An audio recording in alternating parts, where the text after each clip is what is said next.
Hi friends, ఇవాళ మనం చేయబోయే రెసిపీ క్యాబేజీ పికిల్.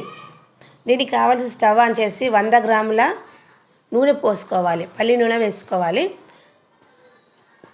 పల్లి నూనె వేసుకుంటే మనకు పికిల్స్ పెట్టుకుంటే మనం పల్లి నూనె వేసుకుంటే పికిల్స్ అనేది బాగా వస్తుంది. మనకు ఆయిల్ కాగిందో లేదో చూసుకోవడానికి కొంచెం మనం జీలకర్ర వేసుకొని చూసుకోవాలి. జీలకర్ర అనేది పైకి వెళ్తే మనకు ఆయిల్ అనేది కాగిపోయినట్టు. తర్వాత ఒక చెటాకు జీలకర్ర వేసుకోవాలి. జీలకర్ర వేసుకొని ఒక చెటాకు ఆవాలు వేసుకోవాలి. మనం జీలకర్ర ఆవాలు వేసుకోగానే ఆయిల్ అనేది పొంగు వస్తే ఇది మంచి ఆయిల్ అన్నట్టు అర్థమవుతుంది మనకు. ఒకసారి కలుపుకున్న తర్వాత మనం పోపు వేగిందో లేదో అని ఒకసారి చూసుకోవాలి. మనకు పోపు అనేది వేగిపోయింది కాబట్టి జీలకర్ర ఆవాలు వేగిపోయినాయి కాబట్టి స్టవ్ ఆఫ్ చేసుకోవాలి. స్టవ్ ఆఫ్ చేసుకున్న ఈ ఆయిల్లోకి ఒక చెటాకు అల్లం వెల్లిపాయ పేస్ట్ వేసుకోవాలి. ఇట్లా మనము ఈ పోపులోకి అల్లం వెల్లిపాయ పేస్ట్ అనేది వేసుకుంటే ఆవాన టేస్ట్ బాగా వస్తుంది. ఈ ఆయిల్ మనం చల్లార్చుకోవాలి. పక్కకు పెట్టుకొని చల్లార్చుకున్న తర్వాత ఒక బౌల్లోకి 2 కప్స్ సన్నగా తురుముకున్న క్యాబేజీని వేసుకోవాలి. మనం తురుముకున్న క్యాబేజీని వేసుకోవాలి. దీనిలోకి ఒక గ్లాసు ఉప్పు కలిపిన కారం వేసుకోవాలి.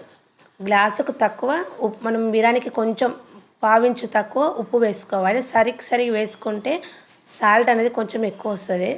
మనము అన్నం రైస్లో కలుపుకునేటప్పుడు సాల్ట్ అనేది కొంచెం ఎక్కువ అనిపిస్తుంది. ఇట్లా ఈ విధంగా వేసుకుంటే పర్ఫెక్ట్గా సరిపోతుంది.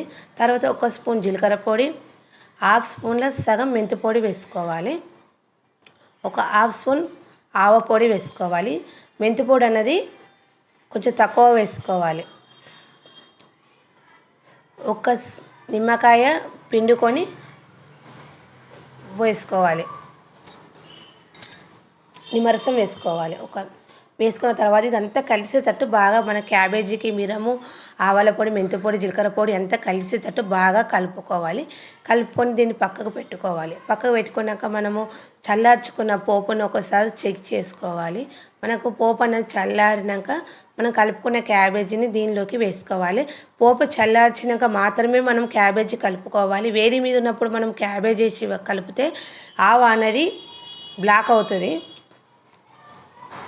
బాగా కలుపుకోవాలి. ఇట్లా కలుపుకున్న క్యాబేజీ పికిల్ను ఒక 6 అవర్స్ పక్కకు పెట్టుకోవాలి. మూత పెట్టి 6 అవర్స్ పక్కకు పెట్టుకోవాలి. 6 అవర్స్ తర్వాత మన క్యాబేజీ అనేది ఊరుతుంది, ఆయిల్ అనేది పైకి తేలుతుంది. ఇది చాలా ఈజీగా తయారు చేసుకోవచ్చు.